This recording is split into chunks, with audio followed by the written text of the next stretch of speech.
السلام علیکم، میں ہوں حبیب اکرم اور آپ دیکھ رہے ہیں پروگرام نقطۂ نظر۔ مجیب الرحمان شامی صاحب ہمارے ساتھ موجود ہیں اور آج شامی صاحب کے ساتھ جن موضوعات پر گفتگو کرنی ہے پہلے ڈال لیتے ہیں ایک نظر ان پر۔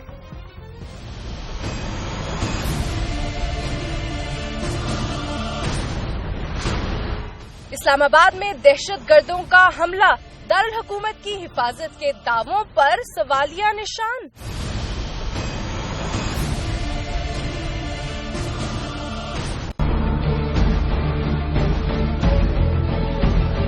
مذاکرات کے لیے ایک محفوظ علاقہ دیا جائے، مولانا سمیع الحق کی نئی تجویز۔ سرکاری کمیٹی کل وزیر اعظم سے ملے گی۔ عمران خان کہتے ہیں امریکہ پاکستان میں امن نہیں چاہتا۔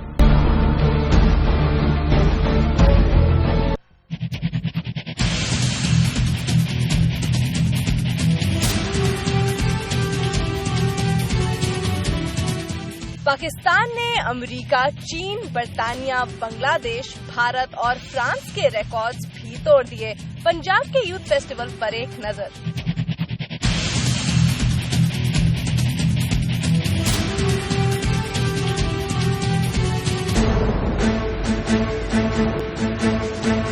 جھنگ کا ضمنی الیکشن۔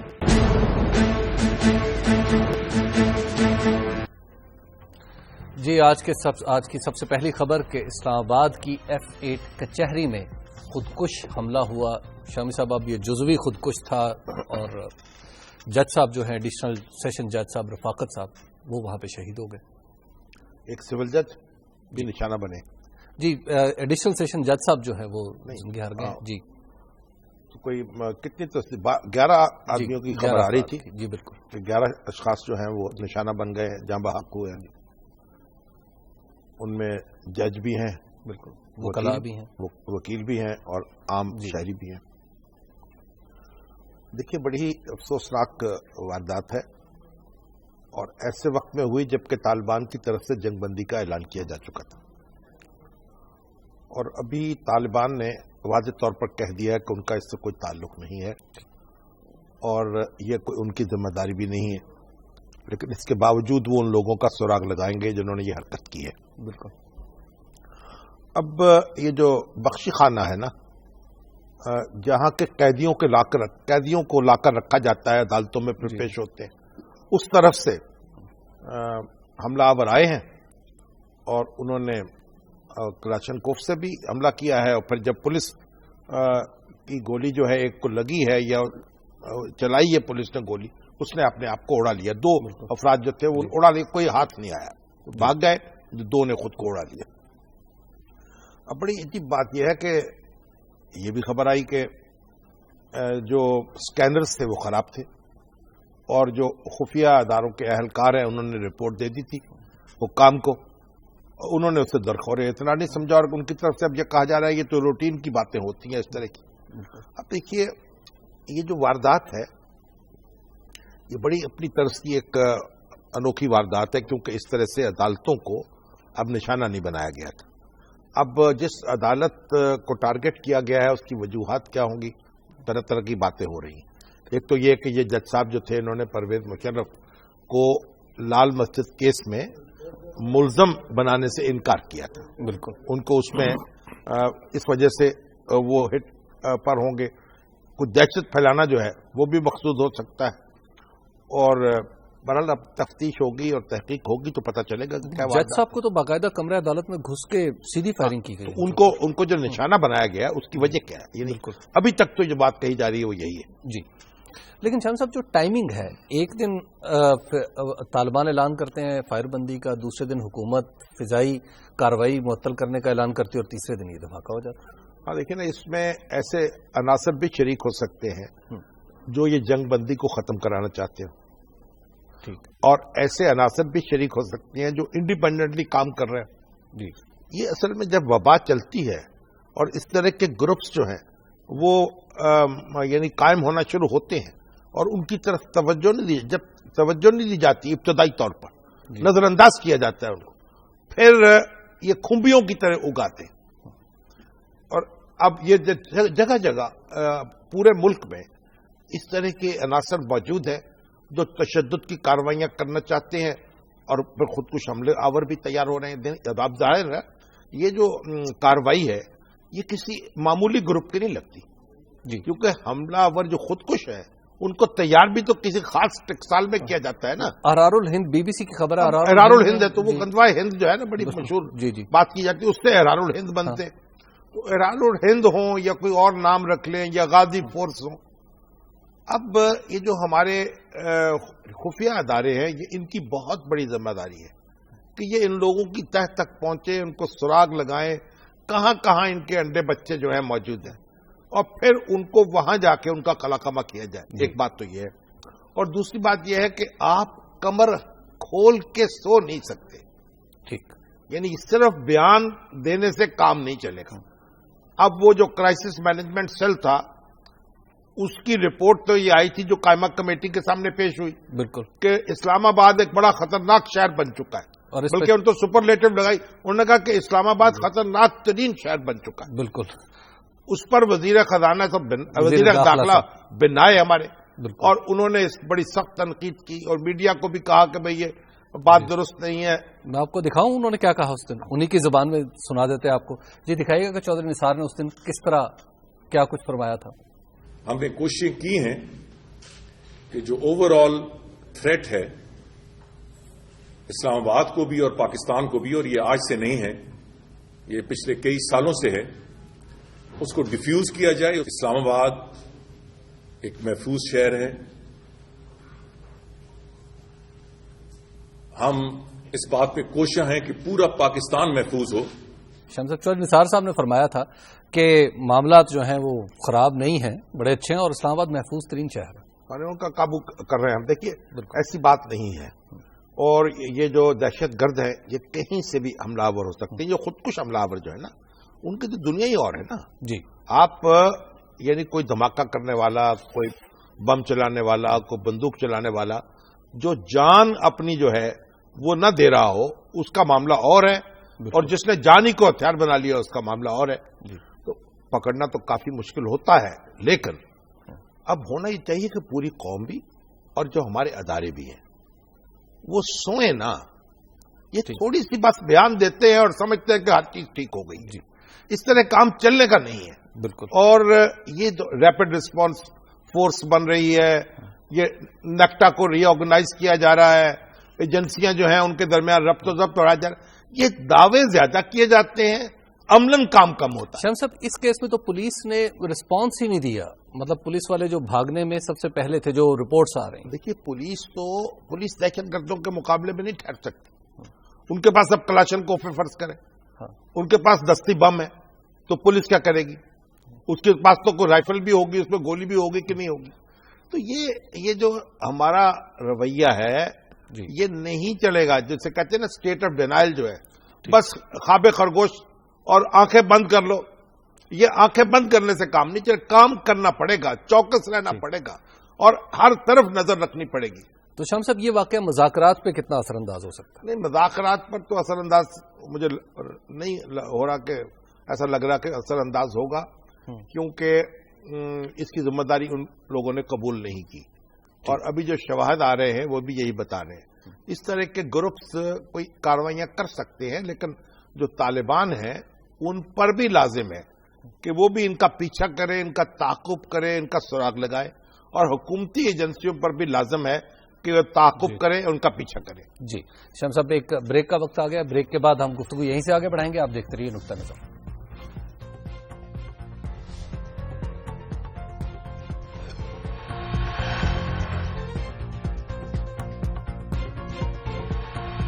نقطہ نظر میں ایک بار پھر خوش آمدید. اسلام آباد میں ہونے والے دہشت گردی کے واقعے پر بات ہو رہی ہے، اور شمس صاحب اس پہ عمران خان صاحب کا رد عمل میں آپ کی خدمت میں پیش کرنا چاہتا ہوں. ذرا سنائیے جی، عمران خان صاحب نے کیا کہا اس کے اوپر. ایسے عناصر بیٹھے ہوئے ہیں جو ملک میں کبھی امن نہیں دیکھنا چاہتے. ہمارے دشمن ہیں یہ ہمارے دشمن ان کے پیچھے ہیں. مجھے افسوس سے کہنا پڑتا ہے کہ امریکہ کا کوئی ان کی وہ نہیں چاہتے کہ پاکستان میں امن ہو جب تک وہ وہاں سے اپنی فوجیں نہیں نکالتے. وہ چاہتے ہیں کہ ہماری فوج یہاں لڑتی رہے، اور خاص طور پہ حقانی جو طالبان ہیں ان کے پیچھے وہ جانا چاہتے ہیں، ہماری فوج سے اپنا کام کروانا چاہتے ہیں. ہمارے انٹرسٹ میں نارتھ وزیرستان کا فل سکیل آپریشن نہیں ہے. جو لوگ اب سیز فائر ہو گئی ہے، جو توڑتے ہیں آپ کو پتہ چل جائے گا کہ یہ لوگ کون ہیں. ان کو آئسولیٹ کریں. جی یہ جو کام کروا رہا ہے شامی صاحب امریکہ کروا رہا ہے تاکہ ہماری فوج کو وزیرستان میں دھکیلا جائے عمران خان صاحب. تو مولانا سمیع الحق نے بھی کچھ اس سے ملتی جلتی بات کہی ہے. جی تو مولانا سمیع الحق اور عمران خان صاحب کی رائے تو کم و بیش ایک جیسی لگ رہی ہے. دیکھیے یہ جو سارے ٹامک ٹوئیاں ہیں جسے کہتے ہیں اور یعنی آپس کیا آپ ایک اندھیرے میں بس تلاش کرتے ہیں کالے چور کو. اچھا اب اس کا کیا ثبوت ہے, اس کی کیا ہمارے پاس شواہد ہے, کیا ایجنسیوں کی رپورٹ ہے, کیا نہیں, یہ اندازے ہیں. اور اس طرح کے اندازوں سے گریز کرنا چاہیے اس درجے کے لیڈروں کو. ٹھیک یہ جی. اور ہمیں فوکس کرنا چاہیے, جو اپنی پالیسی خود بنانی ہے اس پہ فوکس کرنا ہے. اگر ہم اس طریقے سے یہ دہائی دیتے رہیں گے, یہ تو ہو سکتا ہے پاپولر سینٹیمنٹ جو ہے اس کو تو یہ اپیل کر جائے, اور یہ ہم خود بخود ایک اپنی آنکھ خود ہی جلاتے ہیں اور اس میں خود بھسم ہو جاتے ہیں. بالکل. تو میں تو اس سے تنگ آ چکا ہوں. اب ہمارے یہاں عام وتیرہ ہو چکا ہے, ایک جنرلائز باتیں کرتے ہیں, لوگوں کو الجھاتے ہیں, یہ کوئی اچھی بات نہیں. مولانا سمیع الحق تو کہتے ہیں داخلی سازشوں سے بھی ان مذاکرات کو بچانا چاہیے, بالکل ہر طرح سے بچانا چاہیے, لیکن بنیادی بات یہ ہے کہ جو فریق ہیں وہ خود بچے. ٹھیک. اگر اگر خود بچنے کی کوشش کریں گے یہ معلوم ہو جائے گا. جی دیکھیے یہ جو چیزیں چھپتی نہیں ہیں, ٹھیک, آپ جو مرضی کریں. اب یہ اتنی بڑی واردات ہوئی ہے, اتنے لوگ اس میں اللہ کو پیارے ہو گئے, لیکن عمومی تاثر یہ ہے کہ طالبان کی طرف انگلی نہیں اٹھتی. جی شامی صاحب, اب کل ایک اجلاس بھی ہونا ہے وزیر اعظم کے ساتھ مذاکراتی, جو حکومتی مذاکراتی کمیٹی ہے اس کا. اب آپ کے خیال میں کل کمیٹی باقی رہے گی وزیر اعظم سے بات کرنے کے بعد؟ یہ تو وزیر اعظم ہی بتا سکتے ہیں. دیکھیں اب طالبان نے اعلان کر دیا کہ 1 مہینے تک جنگ بند رہے گی ہماری طرف. ٹھیک. حکومت نے یہ کہہ دیا کہ فضائی کارروائی روک دی جائے. ٹھیک. بعض جنگ بندی کا لفظ استعمال کیا ہے, بعض لوگوں نے اس پہ اعتراض بھی کیا, اور جنگ بندی کا لفظ جو ہے کوئی مناسب بھی نہیں ہے. فضائی کارروائی جو ہو رہی تھی اس کو روک دیا گیا. اب دیکھیے بڑی دلچسپ صورتحال پیدا ہو چکی. یہ جو مولانا فضل الرحمان نے یہ جنگ بندی کا اعلان سنتے ہی یا یہ کہا کہ اب نئی اے پی سی بلانے کی ضرورت ہے. اچھا, اب یہ بات سمجھ میں نہیں آئی کہ بھئی نئی اے پی سی بلانے کی ضرورت کیا ہے. پھر جو حکومتی حلقے ہیں ان کی طرف سے اور بعض ہمارے اخباری حلقوں کی طرف سے یہ بات کہی جانے لگی کہ اب یہ کمیٹی اپنا مقصد پورا کر چکی ہے, اب بس اس کو توڑ دینا چاہیے. اب ہوا یہ ہے کہ یہ جو حکومتی کمیٹی ہے یہ اپنے اندرونی تضادات کا بھی شکار ہے. اچھا. تمام جو اس کے ارکان ہیں نا وہ ایک پیج پر نہیں ہے. اچھا. تو عرفان صدیقی صاحب جو ہیں وہ کیونکہ مقرر ہو چکے کوآرڈینیٹر, اور وزیر اعظم نے تو ان کو سربراہ بھی کہہ دیا بالکل اپنا قومی اسمبلی میں گفتگو کرتے ہوئے, تو اس کے بھی بعض معاملات ہیں اس سے پیدا ہوتے. خود عرفان صدیقی صاحب بھی اپنے آپ کو یہی سمجھتے ہیں میرا خیال, اور جو تشریف لائے تھے وہ بالکل تو غریب خانے پہ بھی آئے اور ان سے کافی گفتگو ہوئی ہمارے. اچھا. کئی میڈیا کے دوست موجود تھے اور آپ بھی تھے ان میں. تو اب انہوں نے ایک تفصیل سے کہانی سنائی. بات یہ ہے انہوں نے کہا کہ یہ تو اب وزیر اعظم پر منحصر ہے کہ وہ کمیٹی برقرار رکھتے ہیں کہ نہیں رکھتے. ٹھیک. مولانا سمیع الحق جو ہیں وہ حج پہ گئے ہوئے تھے. بالکل. عمرے پہ حج اصغر. جی. تو عمرے سے واپس آئے, ایئرپورٹ پہنچے, لیکن بدقسمتی سے یہ ایک واقعہ ہو چکا تھا. بالکل. اس سے ان کے جاہ و جلال میں تو کمی آ گئی. جی. لیکن بہرحال انہوں نے کہا کہ میں نے تو کوشش کی ہے اور میں نے اعلان کر دیا تھا کہ قوم خوشخبری سنے گی. بالکل. اور عرفان صدیقی صاحب نے بھی کہا کہ دونوں کمیٹیوں کے درمیان خفیہ رابطوں کے ذریعے سے یہ جنگ بندی عمل میں آئی ہے طالبان کی طرف سے. بالکل. تو اب مولانا سمیع الحق کا بھی کوئی ارادہ ایسا نہیں ہے کہ وہ کمیٹی کو ختم کر دے. ٹھیک. یہ کمیٹی تو انہوں نے بنائی طالبان نے. بالکل. اور اس کے بعد جو حکومت کی کمیٹی ہے اس میں ہمارے کئی صحافتی دوست جو ہے کہہ رہے ہیں بھائی بند کہ یہ کمیٹی ختم کر دی جائے. بعض ارکان بھی یہ اشارے دے رہے ہیں, لیکن عرفان صدیقی صاحب کا کہنا کہ یہ وزیر اعظم پر منحصر ہے. ٹھیک. اب یہ کمیٹی جو ہے, جو دوست یہ کہہ رہے ہیں کہ کمیٹی کو ختم کر دینا چاہیے, میں نے ان سے پوچھا, میجر عامر صاحب کی بھی یہ رائے ہے بالکل. تو میں نے ان سے عرض کیا, میں نے کہا آپ یہ بتائیے کہ جب آپ کو کمیٹی کا رکن بنایا گیا یا کمیٹی کی تشکیل ہوئی تو کیا وزیر اعظم نے یہ بات کہی تھی کہ جو ہی ان سے رابطہ ہوگا کمیٹی ختم ہو جائے گی؟ کمیٹی رابطے کے لیے بنی تھی یا اس مسئلے کو کسی پار لگانے کے لیے, کنارے لگانے کے لیے بنی تھی؟ ٹھیک. تو پھر انہوں نے کہا نہیں, میں تو اس کے ویسے کمیٹی سے اتفاق نہیں کرتا تھا, رکنیت قبول کر لی کیونکہ وزیر اعظم کا حکم تھا. تو میں نے کہا پھر یہ تو دیکھیے بات یہ ہے کہ یہ کمیٹی بنی ہے اس معاملے کو پایا تکمیل تک پہنچانے کے لیے. ٹھیک. اب اگر یہ ارکان اس کے مناسب نہیں سمجھتے تو یہ دوسری بات ہے, یہ وزیر اعظم نہیں سمجھتے. اب مولانا سمیع الحق جو ہے, اگر یہ عرفان صاحب اور ان کے ہمنوا نہیں ہوں گے تو پھر مولانا سمیع الحق تو میدان میں موجود ہے, ٹھیک. ان سے پھر براہ راست گفتگو کرنی پڑے گی وزیر اعظم. شمس صاحب, مولانا کے بارے میں شاہین سبائی صاحب نے کچھ دلچسپ سی اور عجیب و غریب سی باتیں لکھتی ہیں. وہ تو ایک شاہین سبائی صاحب تو بادشاہ آدمی ہے بھائی. ان کے ایک پرانے دوست جو ہے وہ منظور صاحب ہے, وہ کینیڈا میں مقیم ہے. اچھا. تو وہ یہاں بھی رہے, مسلم لیگ میں بھی تھے اور ان کے کلاس فیلو ہیں مولانا کے.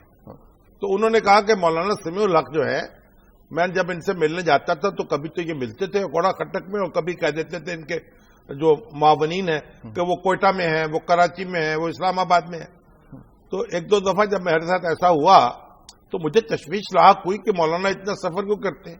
تو پھر انہوں نے کھوج لگانا شروع کیا تو معلوم ہوا کہ ان کی جو رہائش گاہ ہے یا ان کا جو دارالعلوم ہے اسی کے اندر 2-4 کمرے ایسے ہیں کہ ایک کا نام کوئٹہ رکھا ہوا ہے, دوسرے کا اسلام آباد رکھا ہوا ہے, تیسرے کا کراچی رکھا ہوا ہے. تو مولانا کو جب وہ کسی اس کمرے میں چلے جاتے ہیں, جب گریز مقصود ہوتا ہے تو وہ کوئٹہ کمرے میں چلے گئے, کوئٹہ والے میں تو پھر کوئٹہ میں ہے, تو یہ وہ کہہ دیتے تھے. لیکن یہ ایک مذاق بھی ہو سکتا ہے. بالکل. جو پرانے دوست ہوتے ہیں نا جی, وہ اس طرح کے مذاق بھی کرتے ہیں. ٹھیک ہے. لیکن بہرحال مولانا کی شخصیت میں چلبلاہٹ تو ہے نا. ٹھیک ہے. شمس صاحب وہ کہہ رہے ہیں کہ مجھے فہرست بھی موصول ہو گئی ہے قیدیوں کی, غیر عسکری قیدیوں کی طالبان کی, اور ساتھ انہوں نے ایک بڑی دلچسپ بات کی, وہ کہہ رہے ہیں کہ ایک علاقہ متعین کر دیا جائے جہاں بیٹھ کے مذاکرات ہوں, جو امن کا علاقہ, پیس زون. دیکھیے مولانا کی یہ تجویز جو ہے اصل میں یہ کمیٹی جو بنی ہے نا انہوں نے میڈیا کے سامنے پیش کی ہے. جی. ہم الٹا چل رہے ہیں.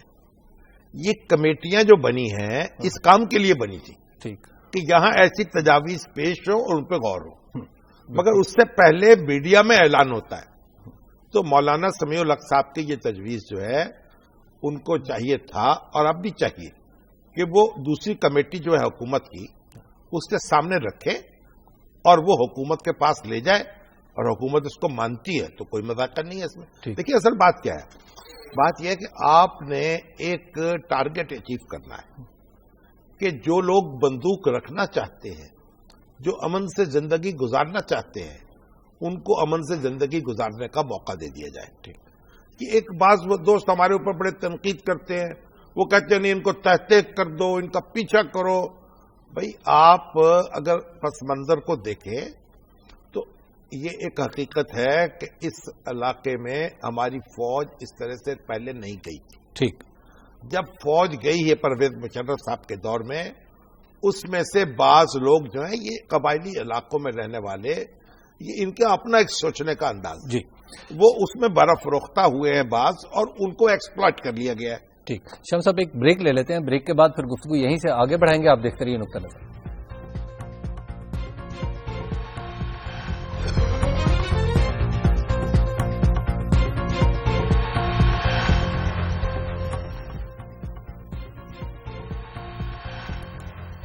نقطہ نظر میں ایک بار پھر خوش آمدید. بریک پر جانے سے پہلے ہم بات کر رہے تھے کمیٹی کے حوالے سے, تو شامی صاحب حکومتی کمیٹی کے جو ایک رکن ہے میجر عامر صاحب, وہ ہمارے ساتھ فون لائن پہ ہیں, اور انہوں نے خود فون کیا ہے کہ میں کچھ وضاحت کرنا چاہتا ہوں. جی.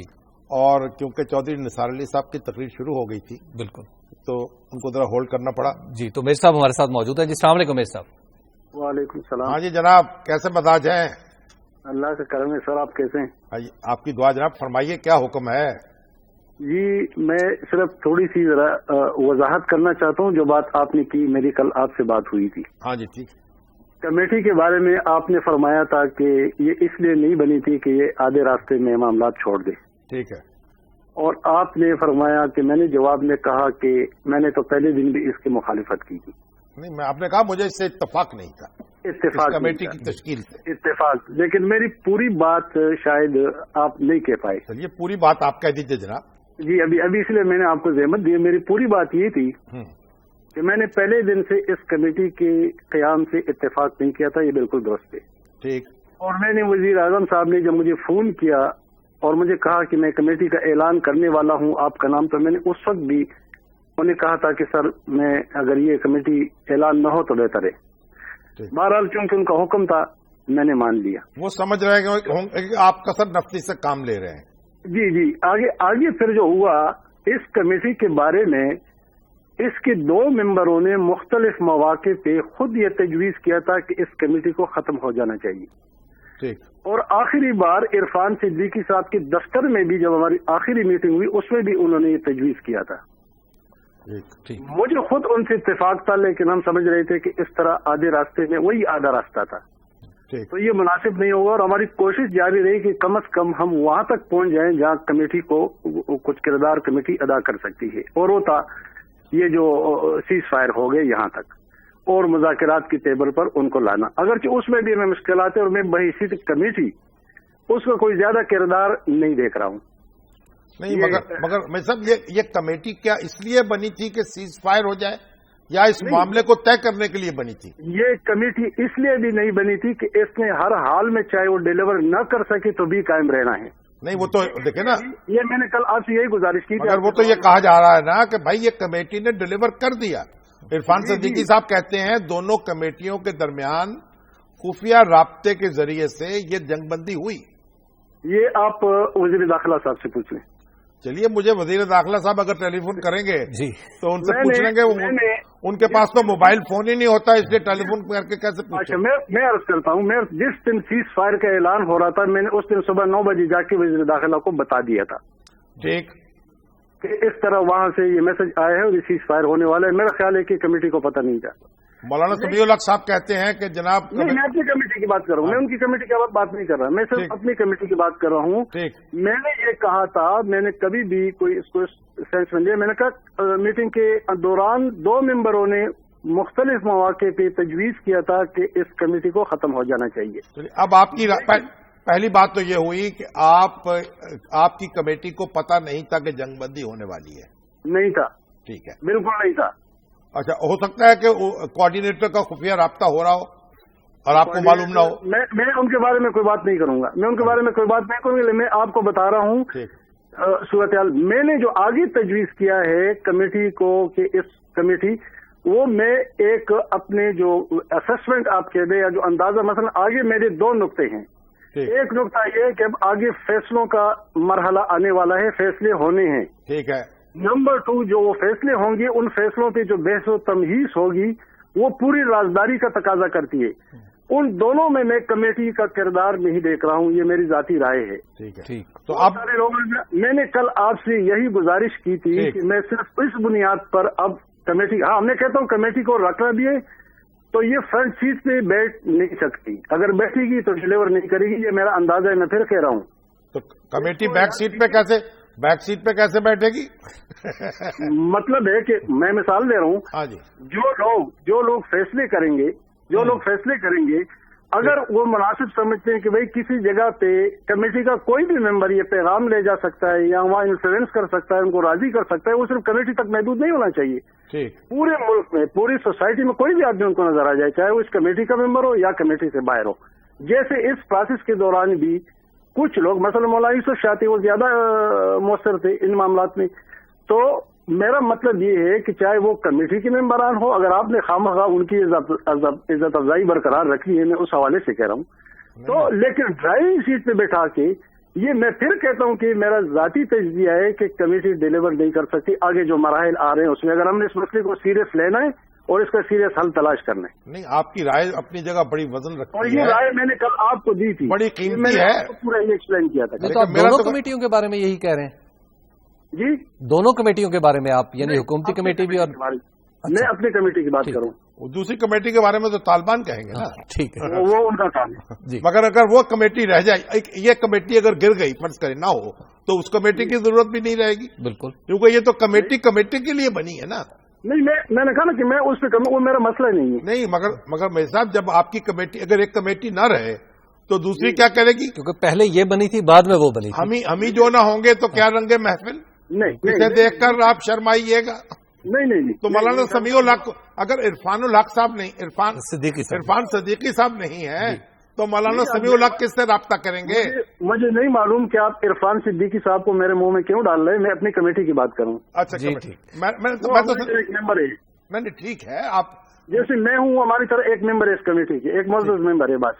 تو آپ مولانا سمیع الحق صاحب کو میں ان کے بارے میں یہ وہ جانے جنہوں نے ان کو مقرر کیا وہ جانے. چلیے ٹھیک ہے آپ کی بات اپنے رول کی بات کرو اپنے رول. بہت شکریہ میرے صاحب آپ کا کہ آپ نے وضاحت کر دی.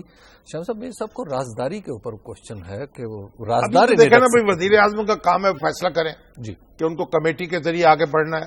اب ایک تو بڑی اصولی بات ہے نا کہ مولانا سمیع الحق کی کمیٹی تو قائم کی گئی تھی اس کمیٹی سے رابطہ کرنے. بالکل. اگر اب یہ کمیٹی موجود نہیں ہے تو وہ کس سے رابطہ کریں گے؟ وہ تو کہتے ہیں D G I S I army chief وزیر اعظم کریں گے اور پھر چیف آف آرمی اسٹاف سے کریں گے. اگر وہ نہ کرنے پہ تیار ہوں جی تو وزیر اعظم کو یہ ذمہ داری اٹھانی پڑے گی. تو اصل تو فیصلہ پھر وزیر اعظم ہی کو کرنا ہوگا کہ وہ کیا چینل استعمال کرنا چاہتے ہیں اور کس طرح اب آگے بڑھنا چاہتے ہیں. شام صاحب اس سے پہلے ہم بات کر رہے تھے طالبان کے حوالے سے, تو طالبان اب دو سوال پیدا ہوتے ہیں کہ طالبان کہتے ہیں کہ جناب یہ جو اسلام آباد کا واقعہ اس سے ہمارا کوئی تعلق نہیں, مذمت کرتے ہیں.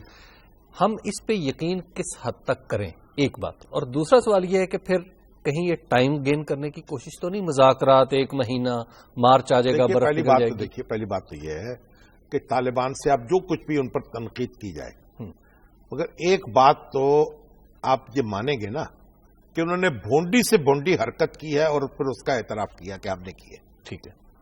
تو جب وہ انتہائی بات بھونڈی حرکتوں کا اعتراف کر سکتے ہیں جی ان میں یہ صلاحیت موجود ہے تو پھر اب ہم ان کے بارے میں کیوں کہیں کہ وہ غلط بیانی سے کام لے رہے ہیں. ٹھیک. ایک بات. دوسری بات یہ کہ جو ہمارے دوست بار بار کہہ رہے ہیں یہ ٹائم گین کر لیں گے, وقت گین کر, بھائی کیا ہو جائے گا؟ یہ آج کا معاملہ شروع ہے. یہ جب سے ہماری فوج جو ہے وہ گئی ہے قبائلی علاقوں میں اور امریکہ اس سے پہلے امریکہ اور نیٹو کی فوجیں آئی ہیں افغانستان میں جی, لیکن وہ سلسلہ واقعات ہے نا جڑا ہوا ہے کیونکہ یہاں سے وہ لوگ وہاں اٹیک کرتے تھے بعض ان کے اوپر جی اس فوج کے اوپر. بالکل. اور تورا بورا جب ہوا تو تورا بورا کے بعد جناب وہ لوگ بھاگ کے ادھر آ گئے. جی. اب وہ اٹیک کرتے تھے, وہ امریکن اور نیٹو فورسز والے کہتے تھے جہاں سے لوگ آتے ہیں ان کو روکا جائے. ان کو روکنے کے لیے ازبکس کو چیچکس کو جو باہر کے لوگ آئے ہوئے تھے بالکل ان کو روکنے کے لیے ہماری فوج جو ہے وہ یہاں موو کی. بالکل. اور الٹیمیٹلی حالات خراب ہوتے ہوتے اس طرح ہوئے کہ اب فوج ہی سے الجھاؤ پیدا ہو گئے. جی. گویا جو ایک لڑائی جو تھی یا آگ جو تھی دوسری طرف لگی ہوئی تھی سرحد کے, وہ ہمارے اپنے گھر میں آ گئی. شمس صاحب ایک بریک کا وقت آ گیا ہے, بریک کے بعد گفتگو یہیں سے آگے بڑھاتے ہیں. آپ دیکھتے رہیے نقطہ نظر.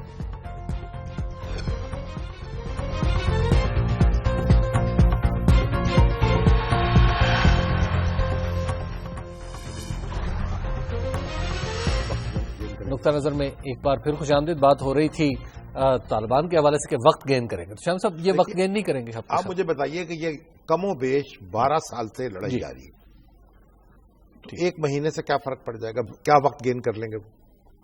ٹھیک. جن لوگوں کو کوئی نہ تاریخ کا پتہ ہے نہ جغرافیہ کا پتہ ہے وہ طرح طرح کے نقطے اٹھاتے ہیں اور پھر دانشور بھی کہلاتے ہیں. بھی ایک مہینے میں کیا ٹائم گین کر لینا اور ایک مہینے میں آپ کے اوپر کیا قیامت ٹوٹ پڑنی.